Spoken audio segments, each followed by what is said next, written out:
Is it kind of weird that one of my new favorite books isn't even really a book that you read?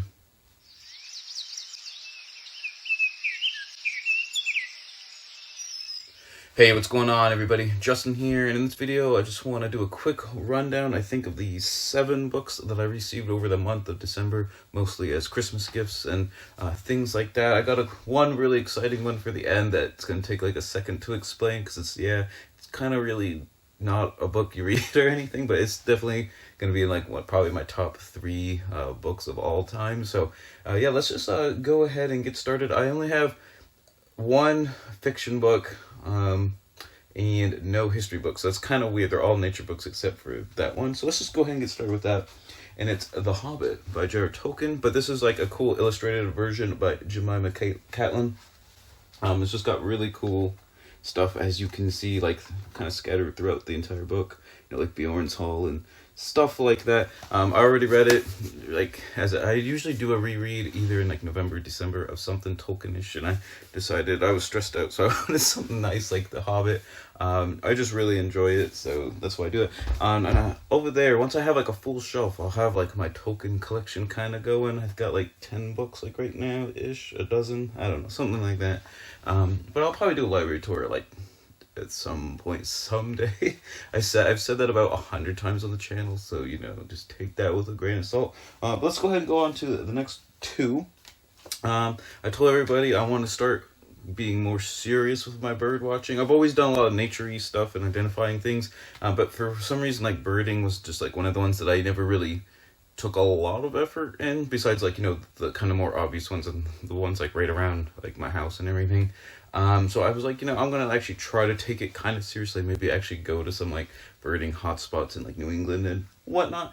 So I got National Geographic's Field Guide to the Birds of North America, or it's kind of one of your standard field guides. I think I only have 2 bird ones. It's kind of sad. I got like 5 tree ones, like a couple flower ones, a bunch of insect ones, and I think like maybe one other bird one. Looking at my shelf is over there, like for all my field guides. I got like a couple like that are like on specific birds themselves, but not really like field guides, I guess. Like some on just like raptors and things. But anyways, real excited to actually get started with that. And kind of in the same vein, I've already read about half this one, and it's Birding Basics: Tips, Tools, and Techniques for Great Bird Watching by Noah Stricker. And this is just each 2-page spread is kind of just like a different idea on like birds, like where they live, I guess, different like kind of common mistakes people make, bird song, for example, like right there. A lot of kind of fun information stuff. I actually asked for that one because, where is it? I read 2 of his other books already. The Thing with Feathers I read a long time ago, where he just highlights 10 different bird species that he enjoys, and you just learn tons about them. And then 2 months ago, I think for Nonfiction November, I read Birding Without Borders, An Obsession of Quest at the Biggest Year in the World. This is where he took a year, broke the world record for a little bit, where I think he saw almost 6,000 species of birds around the planet. I think there's, depending on like which list an organization you're using, there's roughly around between like 10,500 and like 11,500 or something like that, different birds in the world. So he saw over half of them in a single calendar year. So that was actually really cool. It's kind of like a memoir of just sort of his exploration, people he met along the way, and stuff like that. So I definitely, when I saw it was like written by him, he's like out there with like the local people like doing stuff. I thought it was really cool. So definitely learning a lot, and I guess realizing there's a lot more to birding than just like kind of like just a little bit of bird watching like out your window that I'm like kind of like used to doing. So just kind of excited to dip my toes in that sort of endeavor. Next up is Keeping a Nature Journal by Claire Walker Leslie. Deepen your connection with the natural world all around you. This is something, nature journaling is something I've wanted to kind of try. I'm not like super good at anything like artistic or like drawing or painting, anything like that. But this kind of gives you like a lot of just ideas and inspiration to how to like get started with things like that. And I thought it was, I don't know, I kind of want to try it. I don't know how well it's going to go. I've done some nature journaling in the sense of just like kind of keeping records. I think it was during quarantine I sort of did that, where just like I wrote down like everything like I saw and like what the temperatures were and like times a day and stuff, but not like an actual like nature journal type of thing. So I don't know how well that one's going to go. I have to like maybe practice a little bit, but I told myself I'll give it a try. Next up is Margaret Roach's A Way to Garden, a hands-on primer for every season. This is the second edition, and my wife actually got this as an autographed one.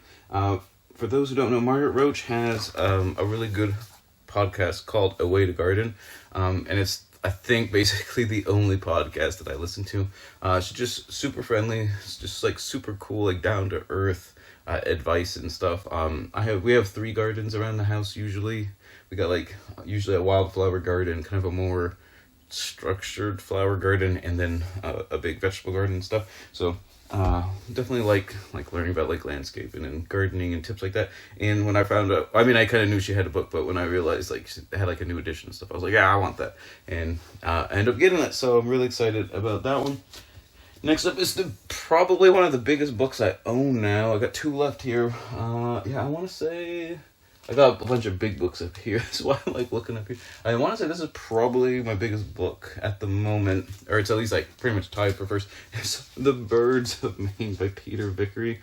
And this is just like this monster book where there's actually not a lot of paintings or illustrations or anything, but pretty much every bird that's like ever been sighted in Maine is kind of described, and like basically its history in the state and like distribution and all kinds of crazy stuff. So I think that's actually pretty cool. Like I said, I want to vaguely take birding a little bit more seriously, and I think this will definitely help for like all my like local, well, I say local stuff, like all my main stuff, since that's like where I live and everything.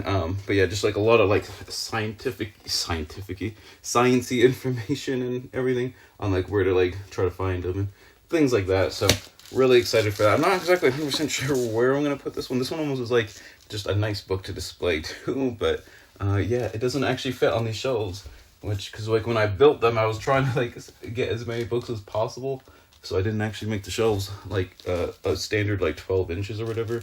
So this one actually doesn't fit, so it's gonna have to like go on top like sideways or something, unless I find another specific spot for it. All right, and then last up is my favorite gift I got this year, and it's probably my top 3. I would say I can only think of a couple that are even close to it for like my new favorite books. I mentioned like I'm not like I want to start birding a little bit like more like kind of like seriously or actively like going out looking for them instead of just bird watching. But anyways, here's this book, The Wildlife of North America, A Naturalist's Life List by Whit Brunnow. And what this book is every vertebrate North American species. So all the mammals, all the freshwater fish, all amphibians, reptiles, and birds, as well as dragonflies, and I think it's damselflies and dragonflies, so Odonata and Lepidoptera, but I think it's just the butterflies for Lepidoptera. All the species that can be found in North America, and it's just like a giant literally just a giant checklist of like every species that fits into those categories. For those who don't know, I do use like iNaturalist and Seek a lot, so I do like identifying plants. I got like plants and animals. I got like 3 shelves of like field guides and stuff. But I think this one is just like you're gonna get the more tactile experience of like writing it down and checking things off and everything. And I'm just like super excited. I've already filled in a couple things since I started on January 1st, 2023, just to like kind of start on like a round time frame, I guess, around timetable. I don't know what you'd actually call that. So I think it's gonna be really fun. Just going out, doing like kind of adventure trips and nature trips, just to kind of like find different like animals and like mark them off like kind of my like permanent life list of all the species in North America that fit into those categories. So I'm super excited about that one. I know that one's like really weird, and that's kind of what I was trying to explain, is it's not really a reading book. You just sort of fill it in as you go and stuff. But yeah, I'm really gonna enjoy it. I know that's going to be something I'm going to keep like pretty much forever, so we're really excited to get started on that one this year. So yeah, those were the books that I received in the month of December. Let me know what your favorite book was that you picked up in that month. I'm always on the lookout for like good books, good recommendations, things like that. And if you made it this far into the video, thank you so much for watching. Don't forget to like, comment, subscribe, all that kind of cool stuff. If you want to support the channel, best way is probably to just go to my Etsy shop and like and favorite some items, such as this one up here, which is, I think it's like my second bestseller. It used to be the bestseller, but it's been taken down like 1 peg. But you can find all kinds of different stuff. I'm going to be revamping the shop and everything, hopefully over the next 2 months. hopefully. But thank you so much for watching, and whatever you end up reading, always remember, read victoriously.